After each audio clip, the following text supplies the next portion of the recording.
murder which was well executed. Sikujua ya kwamba huyu Kenei ni mtoto wa mzee Chesa.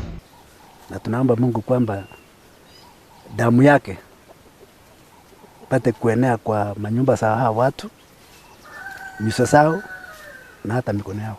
Some crimes don't begin with violence. It was not actually suicide, but it was cold murder which was... They begin with paperwork, with signatures, with doors opening and being closed behind the wrong people. They occur in the biggest offices in the land. Sikujua ya kwamba huyu Kenei ni mtoto wa mzee Chesa. And sometimes the most dangerous man in the room is not the criminal, but the witness. On the morning of February 19, 2020, DCI detectives opposite the Forestry Department were preparing to question a police officer who could explain how a multi-billion shilling scam breached the heart of government power. The police officer was running late.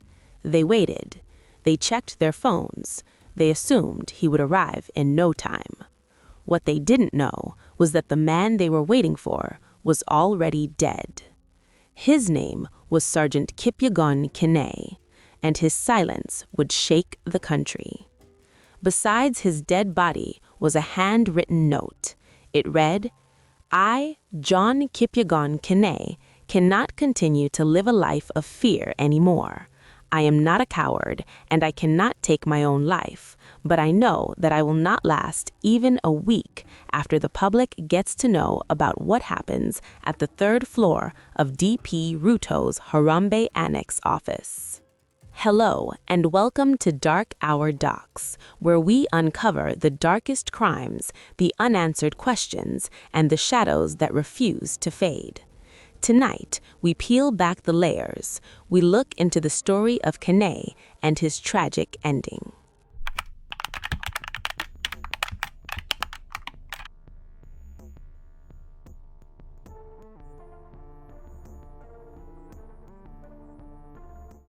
Kipyegon Kenei was not famous.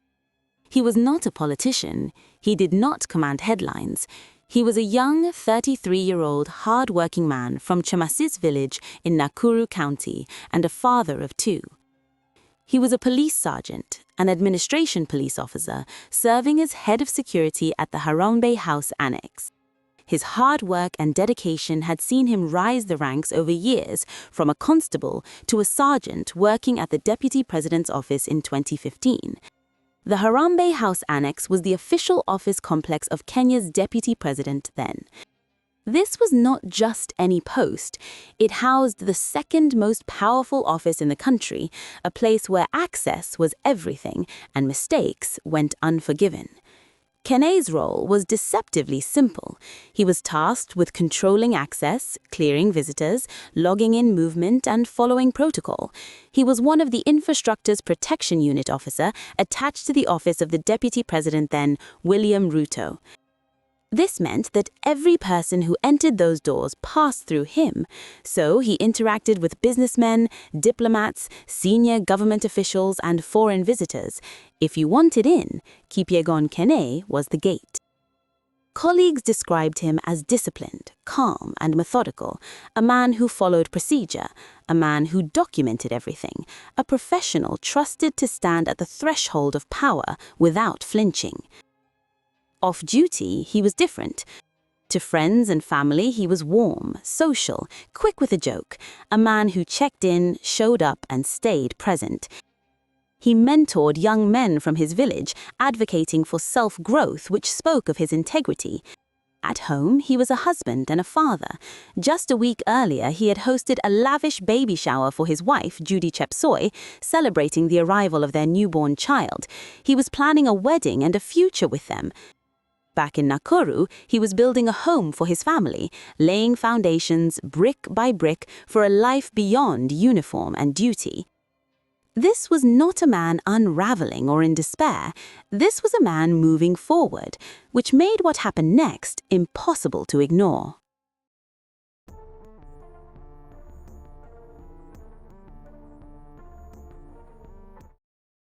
On the evening of Thursday, February 13, 2020 at 9:38 a.m., a quiet but extraordinary scene unfolded at Harambee House Annex, one of Kenya's most tightly guarded government buildings. A group of visitors arrived accompanied by a former cabinet secretary. They were not ordinary guests. They claimed to represent foreign investors from Poland, powerful, well-funded, and ready to bankroll a 39 billion shillings military equipment deal. The proposal was ambitious: sophisticated drones, advanced surveillance systems, and military-grade weapons. The kind of deal that promised both national security and massive personal gain for anyone positioned at the center of it. Their paperwork looked flawless. It was stamped, signed, and carefully worded. Nobody would have doubted it. Every document carried the weight of authority. Also, their language was polished. They were unshakable and confident. And at the center of it all was a familiar name, Rashid Echesa, a man who once served as powerful cabinet secretary. But at the moment, he had been fired, disgraced, and desperate. Echesa had reinvented himself. To the investors, he was no longer a fallen politician. He was something far more convincing, a powerful intermediary with direct access to the deputy president's office. Behind closed doors, he claimed to be the PA to the deputy president, a man he could open doors no one else could. It was all a lie. The deal was fake, documents forged, and the authority was invented. But the investors didn't know that, and worse, security didn't stop them. They were let inside. For over an hour and 23 minutes, the so-called investors sat comfortably within the walls of Harambee House Annex, talking strategy, timelines, and payments for a deal that did not exist. Security cameras watched silently. They entered, they waited, they met, they walked out. What no one inside that building realized was that this was not just a scam. It was a breach of national security, and Rashid Echesa was not acting alone. Investigators would later establish that Echesa had already succeeded in duping the investors out of 11.5 million shillings. But that was only the beginning. To seal the deal and make the lie real, he needed one final act of theater. He needed them inside the deputy president's office. And for that, he needed an insider. That insider was Sergeant Kenei. The plan was precise. A fake military general was arranged, a man carefully coached to look, speak, and move like a senior officer. Kwa sababu alikutana na hawa wakora, wazungu pamoja na mageneral fake waliokuja kwa ofisi yangu. He arrived early at Harambee Annex ahead of Rashid and was quietly welcomed by Kenei. The name of the fake general was Daniel Otieno Omondi, also known as General Juma. Moments later, Rashid Echesa arrived in a Range Rover, flanked by the two investors. He was confident, relaxed, and certain that the trap was closing. They entered the office and the door shut behind them. Inside, the performance unfolded. Introductions were made, assurances given, and promises repeated. The investors believed they were standing at the heart of power, finalizing a deal endorsed at the highest level of government. Minutes later, they walked out satisfied, unaware that the entire operation had gone through and they had been scammed. However, while the scam was unfolding inside Harambee House Annex, DCI detectives were watching from the outside. For weeks, detectives had been tracking Rashid Echesa's movements, his calls, his meetings, and his sudden reappearance around sensitive government offices. And that night, the moment he exited the building, the curtain fell. Within minutes, Rashid Echesa was arrested. The case reeked of fraud, impersonation, and conspiracy. A former cabinet secretary led away in handcuffs. The scandal exploded instantly. How could a fake military deal worth 39 billion shillings be discussed inside the deputy president's office? How could imposters walk into one of the most secure buildings in the country? And why, again, was Harambee House Annex at the center of another high-profile fraud? The media went into overdrive. Reluctantly accepted that former Cabinet Secretary Rashid Echesa did indeed use his Harambee Annex offices to commit fraud. In a tweet, the Deputy President sought to shift focus to the... This was not the first time. Just months earlier, another investor had reportedly lost over 180 million shillings in a scam linked to the same office. This was the infamous laptop scandal. It happened in the same building, same corridors, and same questions were raised. The coincidence was impossible to ignore, and investigators needed answers. And critically, the deputy president was not in the office that night. That meant only one group of people could explain what really happened, and these were the officers on duty, including Sergeant Kenei.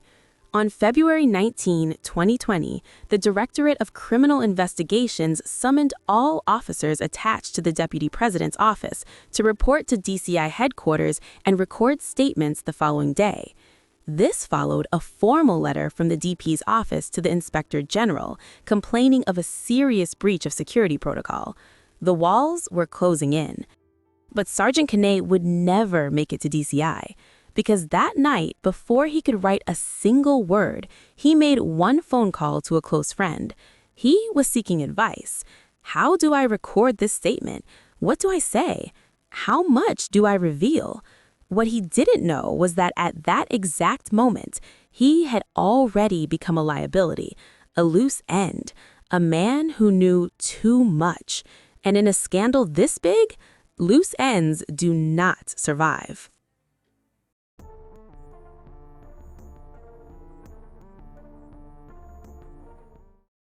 On the evening February 19, 2020, police forced entry into a house in Imbarak, Daima, and they were met with a scene that would haunt the nation. This was after police in Embakasi responded to an alert from residents of Villa Franca estate. Sergeant Kipyegon Kenei lay in his house, still and motionless. He had a single gunshot wound to the head, and there was a pistol nearby. Beside his body was a handwritten note. At first glance, the conclusion seemed simple, too simple. An autopsy reported no visible signs of physical struggle or torture, no multiple injuries, no documented evidence of prolonged assault. Authorities moved quickly, and word was released to the public that he had committed suicide. But almost immediately, the story began to fracture. The note contained inconsistencies. These included a name that was not his, the body was moved to the morgue, and grammatical errors that did not match how friends said he wrote. The suicide note read, "I, John Kipyegon Kenei," but his father claimed that his name was not John but Arnold. Also, his phone, a critical source of evidence, had been tampered with. Messages had been deleted, and call logs wiped. Data was erased so thoroughly, it was as if parts of his digital life had never existed. In the days leading up to his death, Kenei had quietly deleted all his social media accounts, including one under the name Sanzel Santana. To this day, no one has publicly explained who accessed his phone later or when in order to delete all the other data. There were other questions. Kenei was found wearing pajamas, clothes his family insists he did not own. This meant that the clothes he was wearing could have been discarded elsewhere, pointing that he may have been poisoned, murdered elsewhere, and ferried to the house. A small cut was also observed on his body, minor but unexplained. This added to the growing unease around the scene. There were questions about the gunshot residue, about the angle of the wound and the placement of the firearm. When someone fires a gun, tiny particles from the explosion usually land on their hands, clothes, and floor. If Kenei shot himself while seating, why wasn't there clear gunshot residue on his hands, floor, and blood spatter on the ceiling? Or why was it unclear or inconclusive? And this is the way of shooting himself, and then definitely the entire spatter of either brand and brain, they were expecting to be somewhere here because that's the direction of trajectory of the ammunition after it has been ejected from the firearm. And then when we are ejecting like that, definitely the cartridge is supposed, if I'm calculating, goes on the right. There is no firearm we have known that the ejector goes from the, we have not had one. But the one which he had, the ejector is on the right. And above all, the timing. Kenei was supposed to report to DCI headquarters the very same day to record a statement in the 39 billion shillings arms scam he was a witness to. A witness who, just hours earlier, had made a phone call to a close friend seeking advice on how to record his statement. That call may have sealed his fate. That night, Kenei may have left work unaware that he was already being watched. He was taken, tortured, and unalived. A single shot was then fired, clean and final. What followed was a carefully staged scene. A note was written after death, money sent to his father and wife, and a phone call placed to a friend. This was interpreted as an attempt to legitimize the suicide narrative. Following mounting pressure, the DCI boss Kinoti declared that Kipyegon Kenei did not die by suicide. Which was well executed, stage managed, but unfortunately, our experts here are smarter than the cold killers. Despite this statement, there were no arrests, no charges, and no named suspects. The investigation slowed, then stalled, then disappeared from public view. A battle also ensued between the deputy president and the DCI. Watafute kiini na sababu na kwa nini huyu Kenei aliuawa. Since he failed to appear at his place of work on 19th February 2020 as was expected, his superiors did not endeavor to find out where he was, neither did they visit his residence to inquire into his whereabouts. Na hii njama inaendeshwa, na mimi nataka kumwambia bwana DCI, tafadhali my friend, fanya kazi ya askari, chunguza, tafuta ukweli. Siasa wachana nayo. And there was one statement that lingered long after the headlines faded. The deputy president later said that Kenei's death was meant to intimidate him, to scare him away from pursuing the presidency. For political reasons, the DCI is being used to undermine my office, to bring me down, and I know what I'm saying. I'm the deputy president of Kenya. I'm not a madman.